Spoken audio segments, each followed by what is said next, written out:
Hello students, तो आज के लेक्चर में हमें एंटीबायोटिक पढ़ना है। पर उससे पहले हम लोग कुछ डिस्कस कर लेते हैं, छोटी मोटी बातें जो पहले भी हमने कर लिया है, पर एक बार फिर से डिस्कस कर लेते हैं। जैसे कि डिजीज़ क्या होते हैं, बहुत सारी चीज़ों से डिजीज़ फैलते हैं, लाइक बैक्टीरिया हो गया, वायरस हो गया, फंगी हो गया, प्रोटोजोआ हो गया। ये सब क्या है, ये सब डिजीज़ फैलाते हैं। ठीक है, जिसमें बैक्टीरिया क्या होता है, बैक्टीरिया की वजह से नॉर्मल कॉमन कोल्ड वगैरह ये सारी चीज़ें हमें होती हैं। ठीक है, फंजाई क्या होता है, फंजाई इन्फेक्शन पहुंचाने का काम करता है। वायरस से हमारे common cold, influenza, dengue fever, AIDS, ये सारे क्या होते हैं, ये सारे वायरस से होते हैं। बैक्टीरिया से क्या होता है, क्लोरेला, टाइफॉइड फीवर, ट्यूबरक्लोसिस, ये सारे हमारे बैक्टीरिया से कॉज किए हुए होते हैं। एंड फंजाई से इन्फेक्शंस होते हैं। एंड प्रोटोजोआ से हमारे जो भी जैसे मलेरिया, काला आज़ार, ये सारी जो डिजीज़ होते हैं ये सब प्रोटोजोआ से होते हैं। तो यहाँ पे अलग अलग तरीके के डिजीज़ हैं और सबके अलग अलग एजेंट्स हैं। ठीक है, किसी के वायरस हैं, किसी के बैक्टीरिया हैं, किसी के फंजाई हैं, किसी के कोलरा है। ठीक है, तो अलग अलग एजेंट्स जो होते हैं वो अलग अलग बीमारियाँ करते हैं।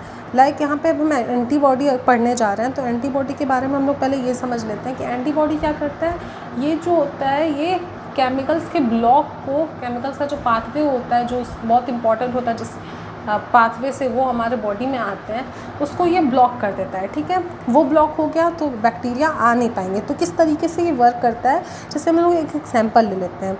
Antibody penicillin. ठीक है, पेनिसिलिन एक एंटीबॉडी है। वो क्या करता है, बैक्टीरिया के पास सेल वॉल होता है, ये हमने पढ़ा था कि बैक्टीरिया के पास सेल वॉल होता है, जिससे वो अपने आप को प्रोटेक्ट कर लेता है। तो ये एंटीबॉडी क्या करता है कि ये एंटीबॉडी सेल वॉल बनने देता ही नहीं है। ठीक है, जिस सेल वॉल बनने जब नहीं देगा तो वायरस, वो बैक्टीरिया क्या है, वो बैक्टीरिया सरवाइव नहीं कर पाएगा और फाइनली उस बैक्टीरिया की डेड हो जाएगी। तो इस तरीके से ये क्या करता है, हमारे बॉडी को प्रोटेक्ट करता है बाहर से आए हुए बैक्टीरिया से। ये उनके सेल वॉल को बनने से रोकता है, सेल वॉल बनने नहीं देता है, क्योंकि सेल वॉल बनने के बाद वो अपने आप को प्रोटेक्ट कर लेते हैं। तो जो प्रोटेक्ट करने से मतलब कि सेल वॉल नहीं बनेगा तो वो प्रोटेक्ट कर नहीं पाएंगे, जिनकी वजह से वो बॉडी में सर्वाइव कर नहीं पाएंगे। तो इस तरीके से एंटीबॉडी जो है वो वर्क करता है। अब स्प्रेड कैसे होता है बीमारी, ये हमें पता है कि स्प्रेड होने के बहुत सारे तरीके होते हैं, जैसे कि एयर से स्प्रेड हो सकता है, या जो ड्रॉपलेट्स होते हैं, जैसे हम लोग को सर्दी के टाइम में, खांसी के टाइम में, जब जो हमारे नोज़ से या हमारे माउथ से जो ड्रॉपलेट्स निकलते हैं, उनके वजह से बीमारियां फैल सकती हैं। या कॉन्टिमिनेटेड फूड एंड वाटर, उनकी वजह से बीमारियां फैल सकती है। या फिर सेक्सुअली भी बीमारियां फैलती हैं। तो सारे बीमारियों के अलग अलग एग्जांपल्स हैं। ठीक है, ये हमने कल पढ़ लिया था कि एयरबॉर्न डिजीज़ में कौन कौन से होते हैं, फिर अलग अलग बीमारियां जो थी उनके सबके बारे में हमने कल पढ़ा था। तो अब यहाँ पे अब आगे हमें क्या समझना है। अब ये डिज़ीज़ जो होते हैं, ये क्या होते हैं, ये तो किसके थ्रू हमारे बॉडी में आए, ये हमें समझ में आ गया कि एयर के थ्रू, ड्रॉपलेट्स के थ्रू, सेक्सुअली हो, या पानी के थ्रू हो, या मॉस्कीटो के थ्रू। मॉस्कीटो के बाइट करने से भी कई सारी बीमारियां होती हैं, मलेरिया वगैरह। तो इसके थ्रू ये हमारे बॉडी में आ गया। पर बॉडी में आने के बाद फिर ये कहाँ जाते हैं, ये एक पॉइंट हमारे दिमाग में आता है। तो सबसे पहले है कि अगर बैक्टीरिया जो है वो हमारे माउथ के थ्रू आ रहा है, तो वो हमारे कहाँ, ईसोफेगस में जाके, जो हमारे लाइनिंग होती हैं वहाँ पे जाके वो इफ़ेक्ट पहुँचा सकता है गट लाइनिंग में।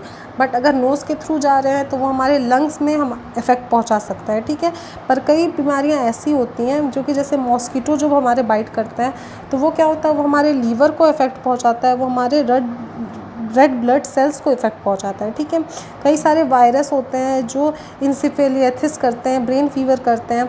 तो वो क्या होता है, मॉस्कीटो ही बाइट करने से होते हैं, बट वो हमारे ब्रेन को इफ़ेक्ट करते हैं। ठीक है, तो ये अलग अलग तरीके से अलग अलग बैक्टीरिया, अलग अलग वायरस, अलग अलग पार्ट को हमारे अलग अलग बॉडी पार्ट को इफ़ेक्ट पहुंचाते हैं। ठीक है, तो ये आपको मतलब ये चीज़ नहीं होता है कि अगर नोज़ के थ्रू जा रहे हैं तो ये फिर लंग्स को ही इफ़ेक्ट पहुंचाएं। जैसे मॉस्कीटो बाइट के थ्रू ही जाता है बस, बट एक है जो रेड ब्लड सेल्स को और लंग्स को इफ़ेक्ट पहुंचाता है, और एक है जो हमारे ब्रेन को इफ़ेक्ट पहुंचाता है। ठीक है, तो वो कौन सा वायरस जा रहा है, कौन सा बैक्टीरिया जा रहा है, वो उस पर डिपेंड करता है कि आपकी बॉडी का कौन सा पार्ट जो है वो इफ़ेक्ट हो रहा है। ठीक है, जैसे HIV, ये वायरस जो होता है ये सेक्सुअली हमारे बॉडी में जाता है और ये हमारे बॉडी के हर पार्ट को इफ़ेक्ट पहुंचाता है। ठीक है, ये धीरे धीरे हमारे बॉडी को वीक कर देता है, HIV एड्स जो होता है।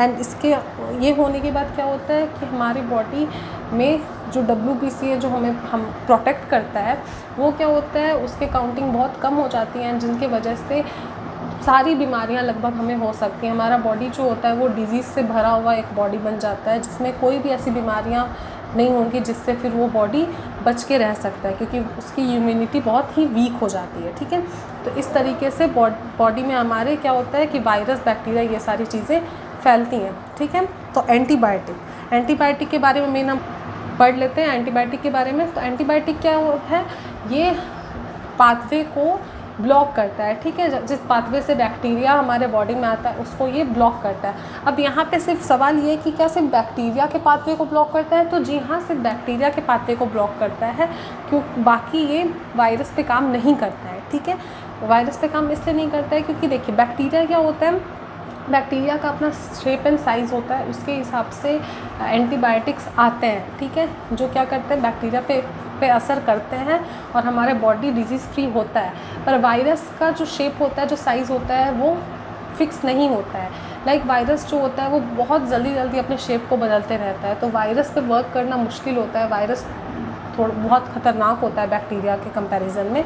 बैक्टीरिया के लिए बैक्टीरिया से हुए डिज़ीज़ के लिए हमारे पास फिर भी कोई क्योर है, बट वायरस से हुए डिज़ीज़ के लिए क्योर होना बहुत ही मुश्किल है। जैसे HIV के लिए बहुत मुश्किल है इसका क्योर ढूंढना, क्योंकि वायरस का जो होता है कोई शेप और साइज़ नहीं होता, वो बहुत इमीडिएटली अपने शेप और साइज़ को चेंज करता रहता है और बहुत जल्दी डिवाइड करता है बॉडी के अंदर। ठीक है, तो इसलिए ये क्या होता है, एंटीबायोटिक्स जो बैक्टीरिया के पाथवे को ब्लॉक करते हैं। ठीक है, अब प्रिंसिपल ऑफ ट्रीटमेंट्स में क्या है कि to reduce the effect of disease, हम लोग क्या कर सकते हैं, इफ़ेक्ट जो है डिज़ीज़ के उसको रिड्यूस कर सकते हैं। ठीक है, जैसे कि हमें फ़ीवर है, हमारे हेड में पेन है, हमारे स्टमक में पेन है, तो उसके लिए हम एंटीबायोटिक लेते हैं और एंटीबायोटिक क्या करता है, उन सब के इफ़ेक्ट्स को, ये क्या है, ये डिज़ीज़ के साइड इफ़ेक्ट्स हैं। ठीक है, लाइक फ़ीवर है क्या, तो फ़ीवर की वजह से क्या हेडेक होता है, फिर स्टमक में पेन होता है, तो ये सब क्या होता है, ये सब उसके साइड इफ़ेक्ट्स होते हैं। तो ये सारे इफ़ेक्ट्स को एंटीबायोटिक क्या करता है,